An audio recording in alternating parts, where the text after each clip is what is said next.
In the spring of 1986, a 22-year-old man named Will walked across the campus of the University of Missouri. Will was just a few months away from graduating from that university, but he was starting to feel like he actually didn't want to be a journalist after all. However, he did have passion for Hollywood movies. And so, with Will's senior year coming to a close in just a few months, what he was going to do is just drop out of college, literally weeks away from his degree, and move to California, to Hollywood, to actually pursue being an actor. And so he went out and auditioned constantly. He didn't care what movie it was. He wanted to be in one, but he just was not getting the work. The problem was his finances. It was expensive to live in Los Angeles, and so he ultimately got 2 jobs.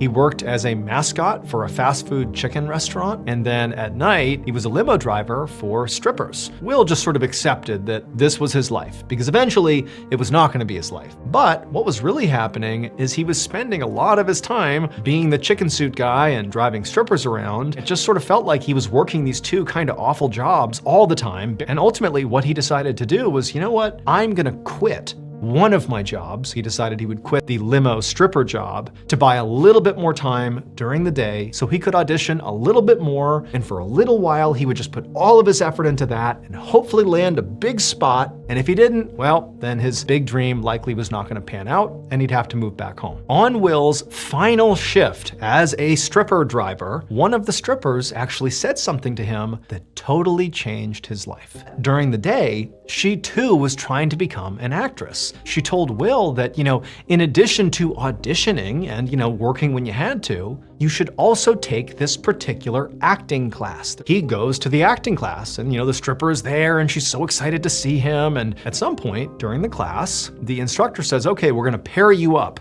with other people in the class, and you're gonna act out a scene in front of everybody else. And so Will, he randomly gets paired up with this other actor who in fact had a real audition that night in front of actual agency reps who had come to this class. They were there literally to see this other actor. Will was just being asked to basically play support, and Will, who really is just trying to play a good supporting person here, is so unbelievably talented. He's so into the scene. His emotions come through so beautifully that he completely overshadows the other actor. Will basically stole the role from this other actor. People began talking about Will in Hollywood, and wouldn't you know it, it led to his big break. Today, Will is one of the most famous and celebrated movie stars to have ever lived. Will is his first name, but he's better known by his middle name, Brad Pitt.